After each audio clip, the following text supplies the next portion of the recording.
Oh, feel that suspension. Oh, this is awesome. What are these things?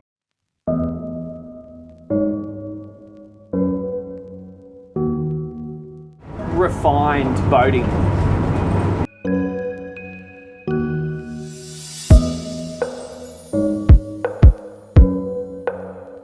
It is a little bit more nimble. It's a little bit more nimble.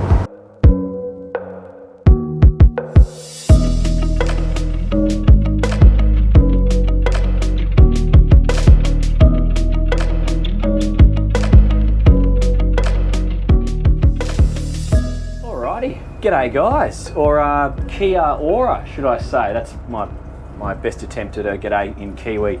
Welcome to New Zealand. I'm on the Nimbus C11 today, a boat that many of you will probably be familiar with, or you might not know that you're familiar with, because we've already tested the T11, which is based on the same hull as the C11. And today, we're going to find out whether Sterndrive or outboard is the best choice for you, or at least we'll discover what the differences are between Sterndrive and outboard on this particular hull shape, and then we'll just get a bit of a feel for what how this boat performs in this cabin variation. So if you haven't seen the T11 video, follow the link which is coming up on the screen now, and that's got the twin 300s, and today we're testing twin inboard Volvo 320 horsepower. So the boat, she's about 6.6 tonne without the weight of the engines and fuel, I assume. So it's just myself and Ben, got a couple of bags, brand spanking new boat, and the weight of the engines and fuel on top of that. We are in inshore conditions today. It's just going to be an inshore ride. I had planned to do a bit of a run and take you offshore into the Cook Strait, but my plane broke down and we had to change planes, so we're a little bit late. So, you can't get annoyed when the plane breaks down and they put you on another plane. It's just one of those things, but we're going to run out of time and therefore light. As I said, this is the Sterndrive comparison to the outboards, starting right now. My name's Dan Jones, by the way, and welcome to Dan's Boat Life. Initially, we're just cruising along I'll bring it back down to about 6 knots. And I'm going to take you through the rev range on this boat. So I've got 4.2 litres an hour fuel consumption, and I'm just getting a speed return of 7 knots there. I'll slow it down a little bit more, just see how. Now it just feels actually too slow at below that 7 knots. You're really creeping along, making no waves to offend anyone at that speed. So what I'll do, I'll just creep the speed back up again. That's just taking me through 1,050 revs, just nudging it over 4.2 litres an hour consumption. And let's bring her back up to 8 knots. We've got 20% of fuel on board. Okay, so a couple observations. The steering with an outboard versus an inboard, the weight distribution is going to be different, because the outboards, the engines are hanging out off the back of the boat, and the inboards, they're further forward, like they would be a good metre or so further forward in the boat. So you will, or you should, notice like a slight difference in the centre of gravity. The centre of gravity should be a little bit further forward in terms of distribution of weight. Now, I guess I can feel that now, but it's nothing. I would say, actually, the boat wants to go into the turns easier with these Sterndrives compared to the outboarder. It feels a little bit more nimble, to be fair, compared to the outboards. So we're just sitting on 6 litres consumption at the moment, and that's at 8 knots. Let's just bring it up to 10. So I'm at 1,500 revs there. That's just taken me up to 10 knots, and my fuel consumption is showing at 10.9 litres an hour. I assume that is per motor. Yeah, it looks like starboard side here. So let's just assume these fuel flow numbers I'm giving you are per motor, not total. Okay, we'll just bring the speed up a little bit more.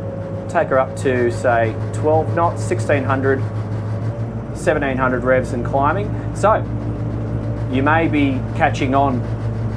Another one of the differences between inboard and outboard and this cabin version versus the open version, a place like this where we are right now is an ideal place to go on weekend, do some holidays, spend a long amount of time on the water. And you might want to, or might need to eat up a few miles. So whereas on the T11 that you would have seen me driving, it's a bit more of a day boat, going out entertaining with friends. This is something that you're quite possibly going to take your partner or your family and just go away for a couple of nights. So things like fuel consumption could be interesting to you because you might have some miles to eat up.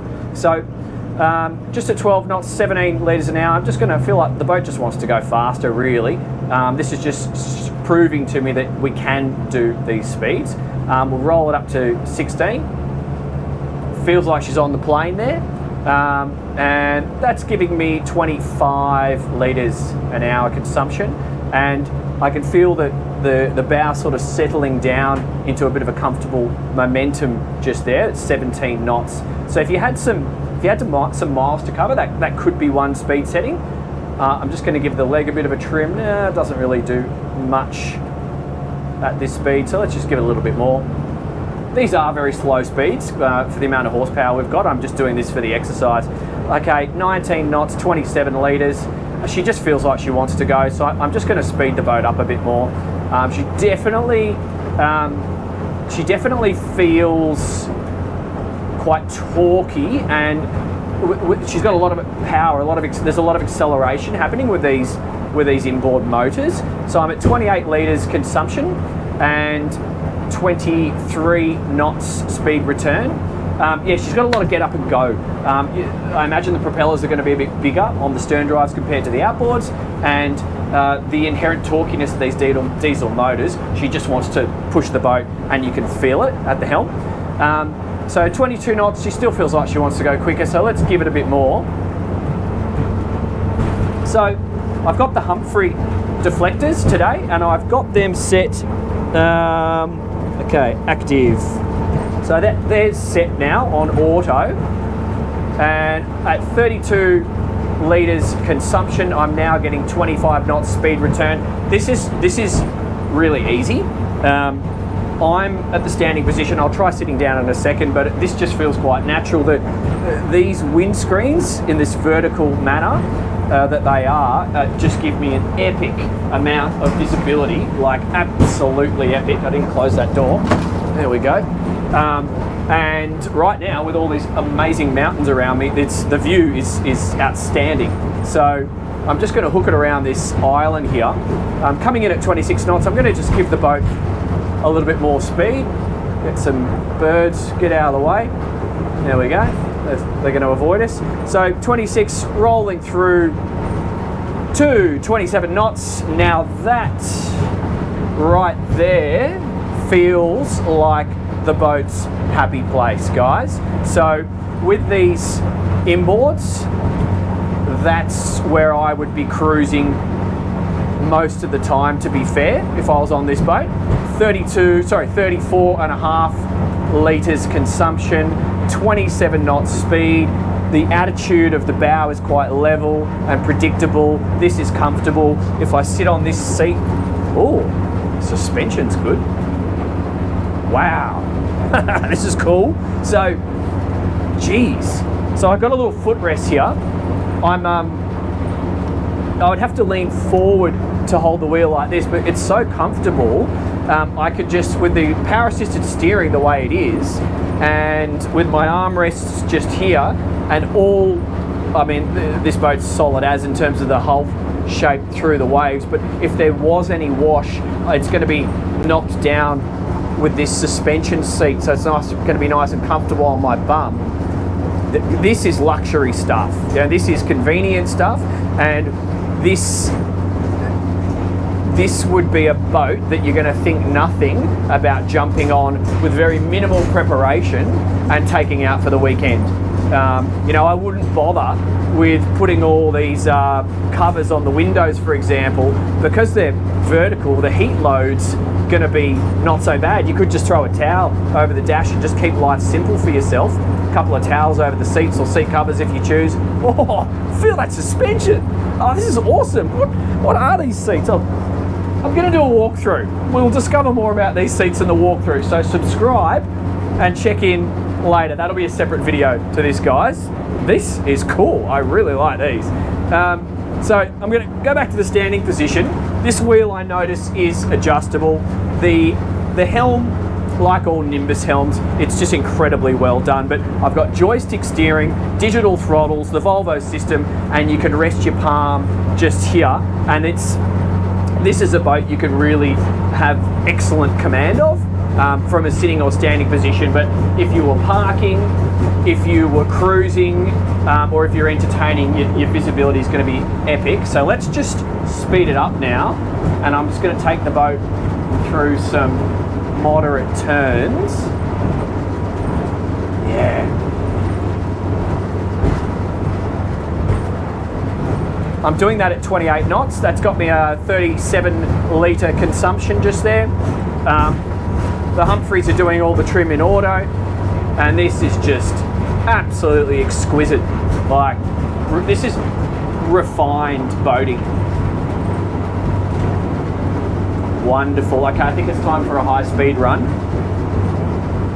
I've done just a little bit of trim on the drives. Give them a bit more. 29 knots. No, that actually dropped my speed, so I'll bring that trim down again.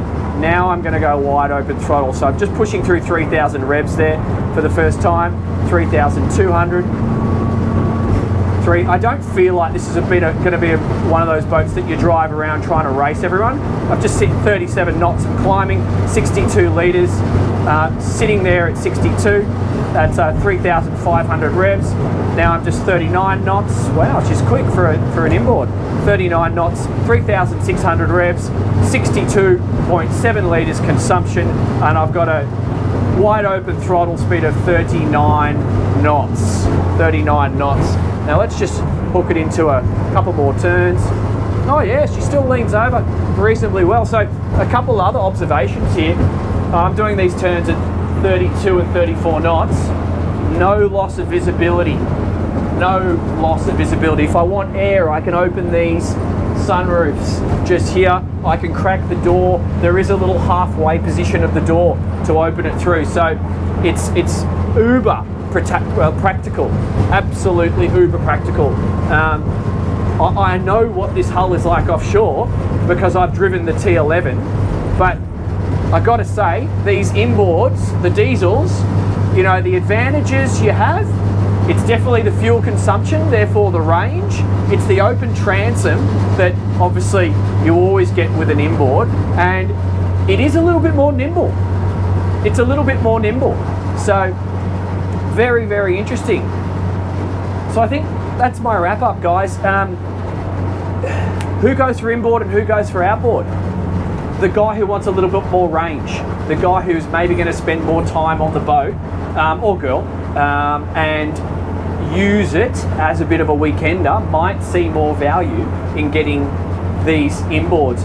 Maybe if you're more inclined to doing a bit of fishing and you want that workable space out the back of the boat, that's another reason to consider it. But looking at these fuel consumptions, looking at the range that's going to give you, that's, I think, when you consider these diesels, they are a little bit noisier, but you can close the doors. When the doors are open, there is a noticeable increase in engine noise, so just close them and you can sort that out that way. But yeah, very interesting, guys. As I expected, I'm in love with this brand and have been for a while, and I continually get impressed when I get on a Nimbus because they just do things so incredibly well. Whatever you choose, be it the outboard or the inboard, if you go the C11 or the T11, you're going to be happy. This is not going to be a boat that lets you down. But yeah, if you want to learn a little bit more, click on the links that are coming up on your screen now. There is a walkthrough on this boat, or you might just want to check out the T11. My name's Dan Jones. This has been Dan's Boat Life. See you on the next one.